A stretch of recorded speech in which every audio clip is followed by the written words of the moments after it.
अब आज हम बात करेंगे जो अधिशोषण है उसको डीप में जाकर अध्ययन करेंगे। हाँ, देखो अधिशोषण सभी जानते क्या होता है, जब कोई अणु की स्पीशीज किसी ठोस या द्रव की सतह पर जाकर एकत्रित हो जाते हैं, उस घटना को कहते हैं हम अधिशोषण। ये आपकी सतही घटना है, इसमें ऊष्मा बाहर निकलती है, इसलिए ये कैसा प्रक्रम है, ऊष्माक्षेपी प्रक्रम होता है। हाँ, अब देखो जैसे कि ये क्या है, आपका एक ठोस पदार्थ है ठोस पदार्थ। अब इसमें ये वाले अणु कहां पर आकर एकत्रित हो गए, सतह पर एकत्रित हो गए सतह पर एक आकर एकत्रित हो गए, तो यहां क्या हो गया, अधिशोषण हो गया। अब याद रखना, जिसकी सतह पर क्या होता है, अधिशोषण होता है, जिसकी सतह पर अधिशोषण होता है उसे क्या कहते हैं, आपका अधिशोषक कहते हैं। क्या कहते हैं, अधिशोषक कहते हैं। हाँ, जिसकी सतह पर अधिशोषण हुआ है उसे अधिशोषक कहते हैं, और जिसका अधिशोषण हुआ है उसे क्या कहते हैं, अधिशोष्य कहते हैं।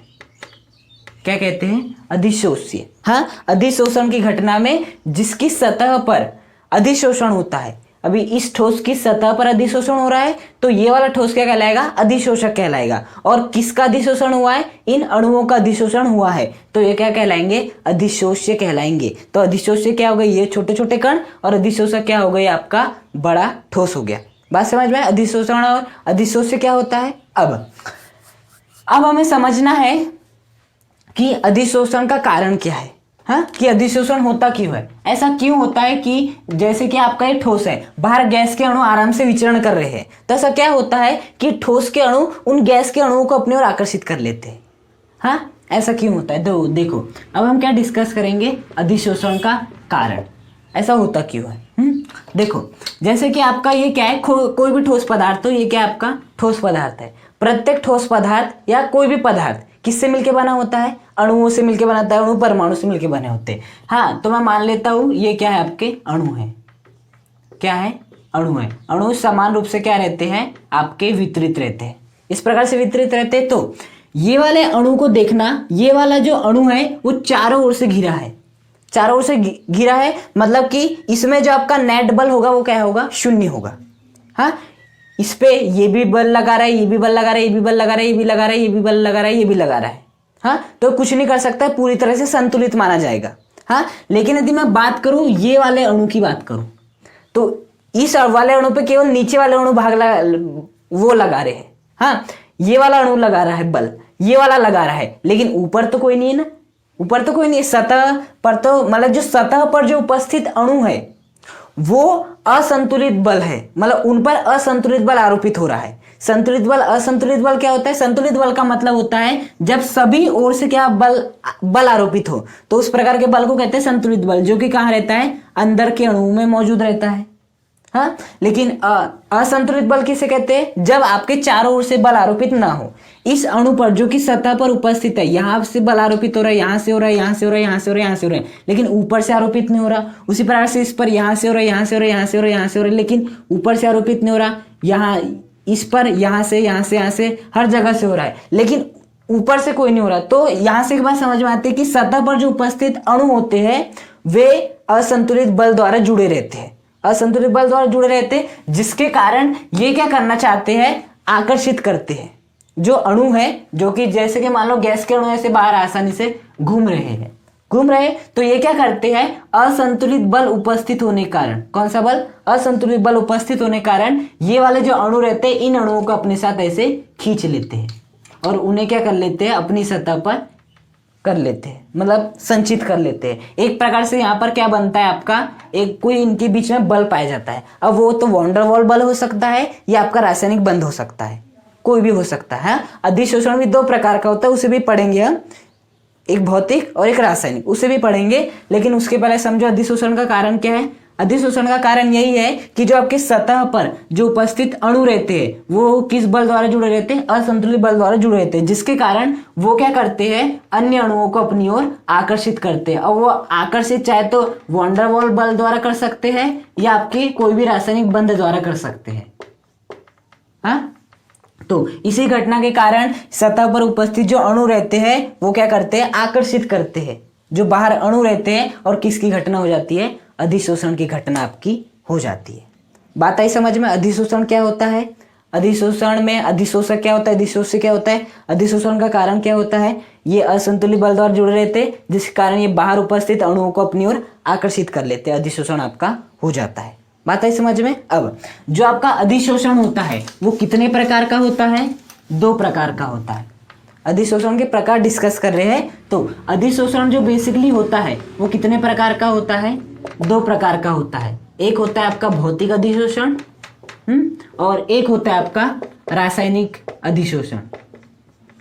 2 प्रकार के अधिशोषण होते हैं, पहला होता है आपका भौतिक अधिशोषण और दूसरा होता है रासायनिक अधिशोषण। हाँ, दोनों को डिफरेंस के हिसाब से पढ़ेंगे तो आपको जल्दी समझ में आएगा दोनों के बारे में। देखो, चाहे हम भौतिक अधिशोषण की बात करें, रासायनिक अधिशोषण की बात करें, दोनों में ही क्या होगा, जो अधिशोषक की सतह पर कौन आके चिपक जाएंगे, आपके अणु, जिसे हम अधिशोष्य कहते हैं, अधिशोष्य के अणु आकर चिपक जाएंगे, दोनों में होगा। अब यदि आपके अधिशोष्य के अणु अधिशोषक के साथ कौन सा बंध बनाए, सामान्य वॉन डेर वाल्स बंध बनाए, कौन सा बंध बनाए, सामान्य वॉन डेर वाल्स बंध बनाए, तो इस प्रकार के अधिशोषण को क्या कहते हैं, भौतिक अधिशोषण कहते हैं।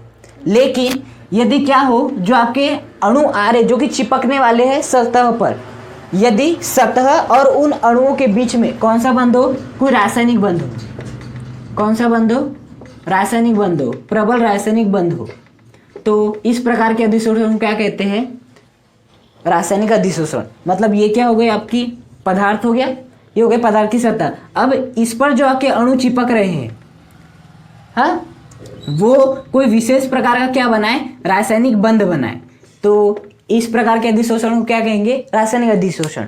लेकिन यदि जो आपका ये है सतह है, इस सतह पर आके जो आपके अणु चिपकने वाले हैं वो अणु कौन सा बंध बनाए, वॉन डेर वाल्स बंध बनाए, तो इस प्रकार के अधिशोषण क्या कहते हैं, भौतिक अधिशोषण कहते हैं। हाँ, जैसे एग्जाम्पल की यदि मैं बात करूं तो सबसे पहले हम रासायनिक अधिशोषण की बात करते हैं। जैसे कि हम मान लेते हैं ये किसकी सतह है, आपकी एल्यूमिनियम, ये आपका एल्यूमिनियम की धातु है। अब बाहर कौन सी गैस घूम रही थी, आपकी ऑक्सीजन गैस घूम रही थी ऑक्सीजन गैस।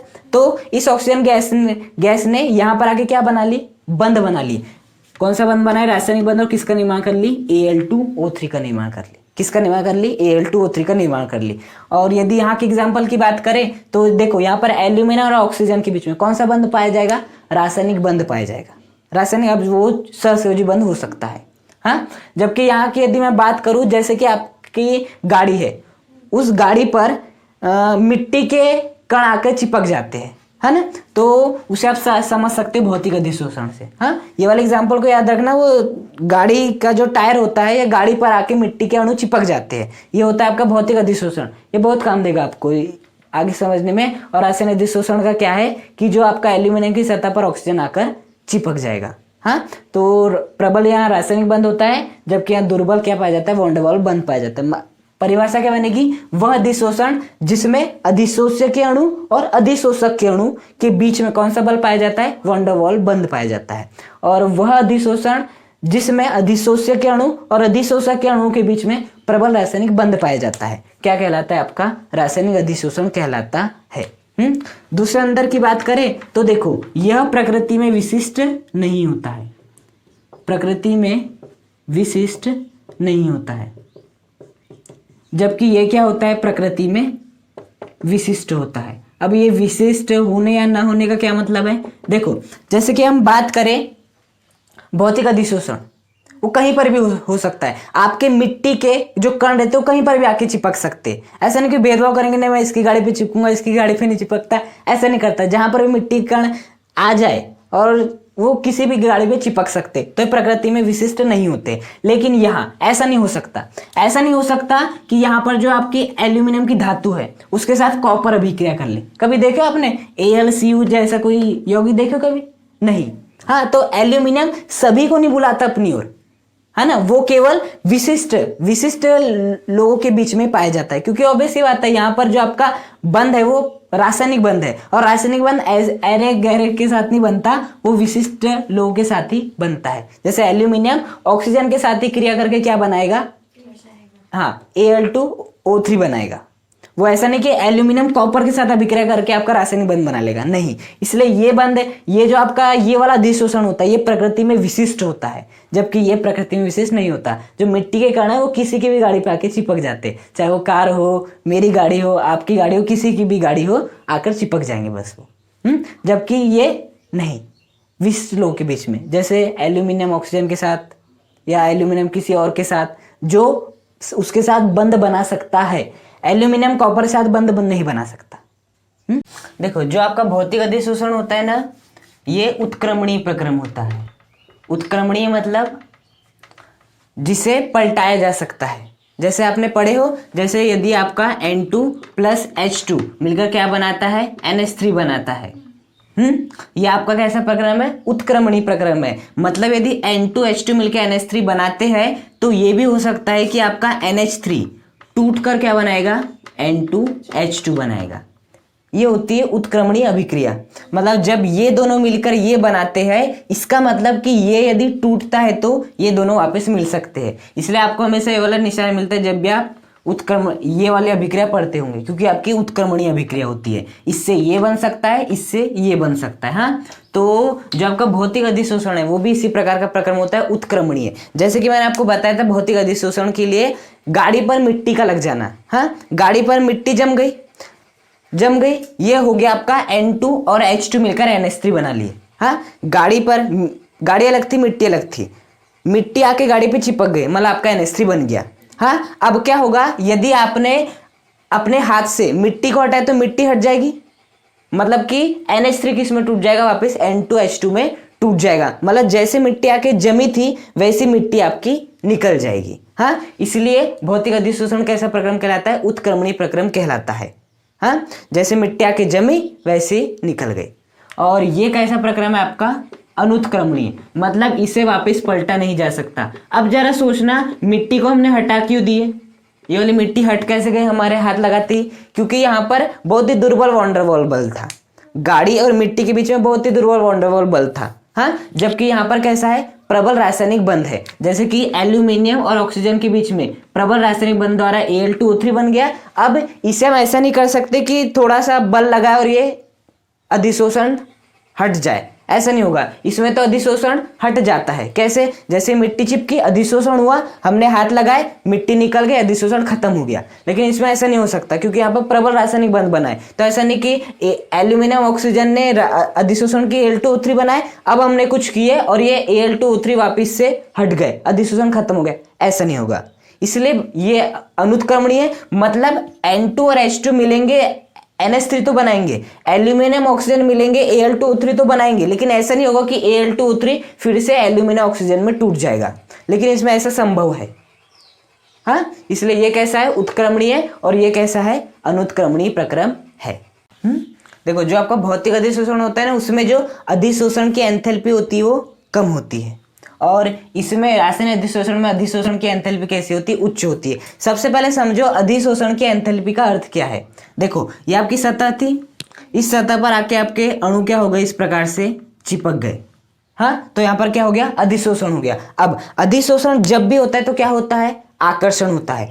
ये अणु यहाँ पर जो उपस्थित अणु थे उनके साथ में क्या करते हैं, आकर्षण करते हैं, और ये ऊपर वाले अणु इस सतह पर आके चिपक जाते हैं। और जब भी आकर्षण होता है तो क्या मुक्त होती है, ऊष्मा मुक्त होती है, ऊर्जा मुक्त होती है। तो यही होती है अधिशोषण की एंथैल्पी। एंथैल्पी का मतलब क्या होता है, ऊर्जा, ऊष्मा। एंथैल्पी का मतलब होता है ऊष्मा से, मतलब जब अधिशोषण होता है तो ऊष्मा कितनी उत्पन्न होती है, ये कौन बताता है आपको, अधिशोषण की एंथैल्पी। अधिशोषण हुआ तो एंथैल्पी कितनी मुक्त हुई, मतलब ऊष्मा कितनी मुक्त हुई। तो भौतिक अधिशोषण के लिए जब भी अधिशोषण होता है तो जो ऊष्मा निकलती है वो कैसे निकलती, बहुत कम निकलती है। हाँ, और जब भी आपका रासायनिक अधिशोषण होता है तो जो आपके अधिशोषण के पश्चात जो ऊर्जा निकलती है वो उच्च निकलती है। अब ऐसा क्यों, क्योंकि देखो, भौतिक अधिशोषण में कौन सा बल पाया जाता है, दुर्बल वॉन्डरवॉल बल। मतलब जो आकर्षण होता है वो उतना मजबूत नहीं होता। अब यदि आकर्षण उतना मजबूत नहीं होगा तो ऊर्जा भी कम निकलेगी। लेकिन यहाँ पर प्रबल रासायनिक बंध पाया जाता है। प्रबल रासायनिक बंध के कारण क्या होता है, जो ऊर्जा ज्यादा निकलती है, क्योंकि प्रबल रासायनिक बंध बनेगा तो आपका आकर्षण ज्यादा होगा, आकर्षण ज्यादा होगा तो ऊर्जा ज्यादा बाहर निकलेगी। हाँ, इसलिए अधिशोषण होने पर, रासायनिक अधिशोषण होने पर यहाँ पर ऊर्जा अधिक मुक्त होती है, उच्च, और जबकि यहाँ पर अधिशोषण होने पर जबकि एंथैल्पी मुक्त होती है, ऊष्मा मुक्त होती है, ऊर्जा मुक्त होती है, वो कम मुक्त होती है। देखो जो आपका 5th पॉइंट है वो ये है कि यह जो अधिशोषण होता है ना, भौतिक अधिशोषण, वो निर्भर करता है गैस की प्रकृति पर। हाँ, और जो रासायनिक अधिशोषण होता है वो भी निर्भर करता है गैस की प्रकृति पर। मैं ये कह रहा हूँ कि जैसे ये क्या आपकी एक सतह है और यहाँ पर भी एक सतह मान लेते हैं। अब यहाँ पर क्या होने वाला है, भौतिक अधिशोषण, यहाँ पर होने वाला है रासायनिक अधिशोषण। अब यहाँ पर हम गैस की बात करने वाले हैं। हाँ, आपके गैस के अणु इस प्रकार से घूम रहे हैं। हाँ, अब बताओ गैस के अणु यहाँ के अणुओं द्वारा आकर्षित होंगे? बिल्कुल होंगे। तो गैस के अणु कहाँ पर आ जाएंगे? यहाँ पर आ जाएंगे, इस प्रकार से यहाँ पर संचित हो जाएंगे। हाँ, संचित हो जाएंगे। लेकिन इनके बीच में कैसा बंध पाया जा रहा है? दुर्बल वॉन डबल बल पाया जा रहा है। मतलब ये गैस के अणु कहीं बाहर भी जा सकते हैं, मतलब कि गैस के अणु उड़कर जा भी सकते हैं, क्योंकि दुर्बल वॉन डबल बल पाया जा रहा है यहाँ पर। हाँ, तो यहाँ पर गैस के अणुओं का अधिशोषण तभी होगा जब जो गैसें होगी वो द्रवित हो सकेगी। मतलब गैस आएगी और इस सतह पर क्या हो जाएगी? द्रवित हो जाएगी। हाँ, क्योंकि यहाँ पर कोई रासायनिक बंध तो बनेगा नहीं। यदि गैस को इस सतह पर चिपके हुए रहना है तो गैस को क्या होना पड़ेगा? द्रवित होना पड़ेगा। अब यदि ऐसी गैसें आ रही है जो कि द्रवित नहीं हो सकती, तो क्या भौतिक अधिशोषण होगा? नहीं होगा। मतलब ये वाला अधिशोषण गैस की प्रकृति पर निर्भर करता है। यदि गैस की प्रकृति द्रवित होने वाली रही तो आसानी से हो जाएगा भौतिक अधिशोषण, और यदि गैस की प्रकृति द्रवित होने वाली नहीं रही तो यह अधिशोषण नहीं हो पाएगा। जबकि यदि मैं एक बात करूं रासायनिक अधिशोषण, यहाँ क्या होता है? रासायनिक बंध बनता है। हाँ, इस प्रकार से गैस के अणु होंगे। अब यहाँ पर कौन सी धातु मान लेते हैं हम? एल्यूमिनियम धातु मान लेते हैं एल्यूमिनियम धातु। अब ये जो आपकी एल्यूमिनियम धातु है वो किससे अभिक्रिया करती है? ऑक्सीजन से अभिक्रिया करती है। क्यों कर पाती है? क्योंकि ये वाली ऑक्सीजन गैस इसके साथ रासायनिक बंध का निर्माण कर लेती है। अब यदि कोई ऐसी गैस आती है, सपोज के लिए मैं मान लेता हूं आपकी हीलियम गैस आती है। हीलियम गैस तो अभिक्रिया नहीं करती है ना, तो क्या हीलियम गैस एल्यूमिनियम के साथ अभिक्रिया करेगी? नहीं करेगी। तो यहाँ पर क्या रासायनिक अधिशोषण हो पाएगा? नहीं हो पाएगा। हाँ, यहां से एक बात समझ में आती है कि ऐसा नहीं कि हर गैस जो रासायनिक अधिशोषण कर लेगी वही गैस रासायनिक अधिशोषण करेगी जो आपकी जो भी पदार्थ है, जो भी पदार्थ के अणु हैं उनके साथ कौन से बंध का निर्माण कर पाएगी? रासायनिक बंध का निर्माण कर पाएगी। हाँ, तो यह भी अधिशोषण गैस की प्रकृति पर निर्भर करता है। वही गैस रासायनिक अधिशोषण करती है जो पदार्थ के अणु के साथ क्या बना पाती है? रासायनिक बंध बना पाती है। और यह भी गैस की प्रकृति पर निर्भर करता है। वही गैस भौतिक अधिशोषण करती है जो कि इस सतह पर द्रवित हो सकती है। यदि कोई गैस द्रवित नहीं हो सकती तो उसका भौतिक अधिशोषण कभी नहीं हो सकता। और रासायनिक अधिशोषण में यदि वो बंध बना सकती है तब उसका क्या होगा? रासायनिक अधिशोषण। और यदि बंध नहीं बना सकते तो रासायनिक अधिशोषण नहीं होगा। इसलिए दोनों ही क्या करते हैं? गैस की प्रकृति पर निर्भर करते हैं। हाँ, अब देखना जो आपका छठा पॉइंट है वो ये है कि ये ताप बढ़ाने पर क्या होता है? घटता है। मतलब यदि आप ताप बढ़ाओगे तो क्या होगा? घटेगा। जबकि ये ताप बढ़ाने पे क्या हो जाता है? बढ़ जाता है। यह ताप बढ़ाने पे बढ़ता है। तापमान जितना ज्यादा होगा उतना अधिक होगा रासायनिक अधिशोषण, और यह ताप जितना अधिक होगा उतना ही कम होगा। अब ऐसा क्यों? देखो इसके पहले हमने क्या देखे थे? गैस, है ना। जो आपकी गैस होती है वो द्रवित होती है, तभी गैसों का अधिशोषण होता है, वो भी भौतिक अधिशोषण। अब यदि हमने तापमान बढ़ाए तो जो द्रवित गैस है वो क्या होने लगेगी? वाष्पित होने लगेगी, और जो अधिशोषण होगा वो क्या होगा? कम होने लगेगा। हाँ, जबकि यहाँ क्या होता है? आपकी जो गैसेस होती है और जो आपके अणु होते हैं उनके बीच प्रबल रासायनिक बंध बनता है। अब बताओ, रासायनिक बंध उच्च तापमान पर ही बनता है। आपने अभी तक बहुत सारी अभिक्रिया पढ़े हो, जिसमें कि जैसे जब N2H2 से अभिक्रिया करते हैं तो क्या बनाता है? NH3। इसके लिए कितना तापमान लग रहा था? 700 केल्विन तापमान लग रहा था। हाँ, तो जो बंध होते हैं वो तो उच्च तापमान पर ही बनते हैं। हाँ, और रासायनिक अधिशोषण में यही होता है कि आपका रासायनिक बंध का निर्माण होता है, वो भी प्रबल। हाँ, और प्रबल रासायनिक बंध के निर्माण के लिए हमें उच्च तापमान की आवश्यकता होती है। हाँ, मतलब रासायनिक अधिशोषण में तापमान जितना अधिक होगा रासायनिक अधिशोषण भी उतना ही अधिक होगा। लेकिन यहाँ पर क्या होता है? गैस द्रवित होती है। गैस यदि द्रवित होगी तो यदि हम तापमान बढ़ाएंगे तो गैसें वाष्पित होने लगेगी, उड़ने लगेगी, तो भौतिक अधिशोषण वैसे क्या हो जाएगा? कम हो जाएगा। तो ताप बढ़ाने पे घटता है और ताप बढ़ाने पे क्या हो जाता है? बढ़ जाता है। आई बात समझ में? देखो जो भौतिक अधिशोषण होता है ना, तो बहुअणुक परतों का निर्माण होता है। इसका अर्थ क्या है, देखो जैसे कि भौतिक अधिशोषण का अर्थ क्या होता है, साधारण वैन डर वाल्स बंध का निर्माण होता है, दुर्बल वैन डर वाल्स बंध।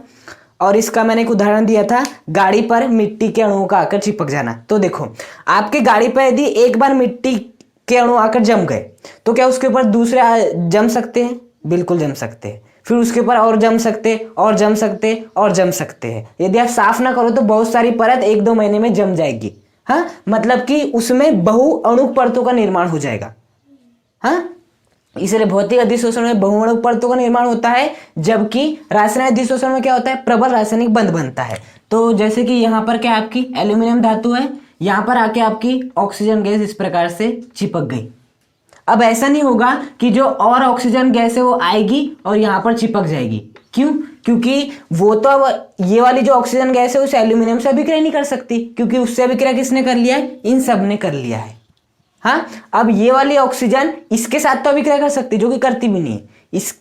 ये करती है एल्यूमिनियम के साथ, और एक ऑक्सीजन दूसरी ऑक्सीजन के साथ अभिक्रिया नहीं करती, ये करती इस एल्यूमिनियम के साथ। लेकिन यहाँ पर हो सकता है कि आकर्षण किसी प्रकार का नहीं, बंध नहीं बन सकते, क्योंकि इसके साथ बंध इन्होंने बना लिया और ये हट भी नहीं रहे, और ये हट नहीं रहे तो ये बंध नहीं बना सकते। मतलब इसमें सदैव एक अणुक परत का निर्माण होगा, केवल एक अणुक परत, जबकि इसमें बहुअणुक परतों का निर्माण हो सकता है। बहुत सारे आके मिट्टी जम भी सकती है। यदि आप साफ ही ना करो तो 1 साल के बाद पूरी आपकी गाड़ी मिट्टी से भरी हुई मिलेगी आपको।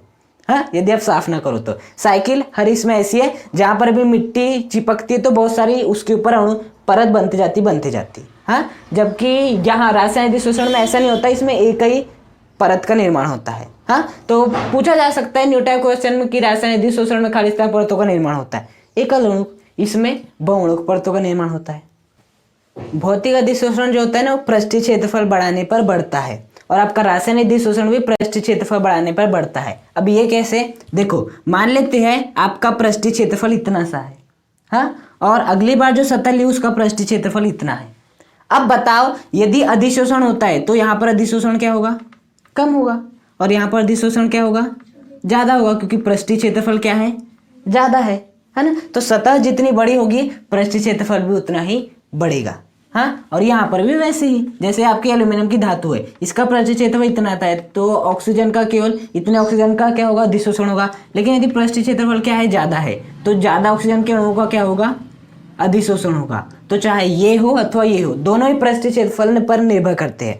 पृष्ठीय क्षेत्रफल बढ़ेगा, इतना से इतना हुआ तो अधिशोषण बढ़ गया। यहाँ पर भी पृष्ठीय क्षेत्रफल बढ़ा तो अधिशोषण भी क्या हो गया, अपने आप बढ़ गया। तो दोनों ही पृष्ठीय क्षेत्रफल पर निर्भर करते हैं। जो आपका भौतिक अधिशोषण होता है ना, उसमें सक्रिय ऊर्जा की आवश्यकता नहीं होती। अब सबसे पहले समझो सक्रिय ऊर्जा क्या होती है। देखो सक्रियण ऊर्जा आपकी ये होती है, ये जो होती है ना, ये होती है आपकी सक्रियण ऊर्जा। सक्रियण ऊर्जा वह आवश्यक ऊर्जा है जो मध्यवर्ती के निर्माण के लिए आवश्यक होती है। हाँ, तो देखो भौतिक अधिशोषण में आपका जो बल पाया जाता है बहुत ही दुर्बल पाया जाता है, दुर्बल वैन डर वाल्स बल पाया जाता है। तो उसके लिए हमें सक्रियण ऊर्जा की आवश्यकता नहीं होगी, ऐसे ही बन जाएगा। जबकि यहाँ पर क्या बनता है, रासायनिक अधिशोषण में प्रबल रासायनिक बंध बनता है। प्रबल रासायनिक बंध बनता है मतलब कि N2H2 से अभिक्रिया करके क्या बनाता है, आपका NH3। ये आपका इसमें रासायनिक बंध बन रहा है। जैसे कि मैं बात करूँ, आपका Al2 ऑक्सीजन से मिलकर क्या बनाता है, Al2O3 बनाता है। क्या बनाता है, Al2O3 बनाता है। तो उसी प्रकार से यहां पर क्या बन रहा है, रासायनिक बंध बन रहा है। यहां पर बन रहा है प्रबल रासायनिक बंध, और जब भी रासायनिक बंध बनता है तो आपका बीच में मध्यवर्ती का निर्माण होता है। उस मध्यवर्ती के निर्माण के लिए हमें सक्रियण ऊर्जा देनी पड़ती है। हाँ, इसलिए यहाँ पर उच्च सक्रियण ऊर्जा की आवश्यकता होती है रासायनिक अधिशोषण में, क्योंकि यहाँ पर प्रबल रासायनिक बंध बनता है, जबकि यहाँ पर कोई भी बंध नहीं बनता है। दुर्बल वैन डर वाल्स बंध पाया जाता है, मिट्टी के अणु सीधे आके आपकी गाड़ी पे चिपक जाते हैं। हाँ, तो क्या इसमें कोई रासायनिक बंध बन रहा है, नहीं। तो क्या मध्यवर्ती का निर्माण होगा, नहीं। अभी जब मध्यवर्ती का निर्माण ही नहीं होगा भौतिक अधिशोषण में, तो सक्रिय ऊर्जा क्या देने की आवश्यकता है ना। सक्रिय ऊर्जा वह न्यूनतम ऊर्जा होती है जिससे कि आपकी अभिक्रिया में मध्यवर्ती का निर्माण हो सके, क्योंकि मध्यवर्ती का निर्माण होने के बाद अभिक्रिया अपने आप उत्पाद दे देती है। हाँ, तो मध्यवर्ती बनाना जरूरी होता है और उसके लिए हमें सक्रिय ऊर्जा देनी पड़ती है। लेकिन यहाँ पर तो आपका रासायनिक बंध ही नहीं बन रहा, रासायनिक बंध ही नहीं बन रहा, कोई उत्पाद मिल रहा है क्या। जैसे यहाँ पर Al2O2 मिलकर Al2O3 बना है, उत्पाद दे रहे हैं। यहाँ पर वैसा कुछ नहीं मिल रहा है हमें, सीधे मिट्टी के अणु आके चिपक जा रहे हैं। तो यहाँ पर मध्यवर्ती का निर्माण ना होने के कारण सक्रिय ऊर्जा की आवश्यकता नहीं होती, जबकि यहाँ पर मध्यवर्ती का निर्माण होने के कारण उच्च सक्रिय ऊर्जा की आवश्यकता होती है।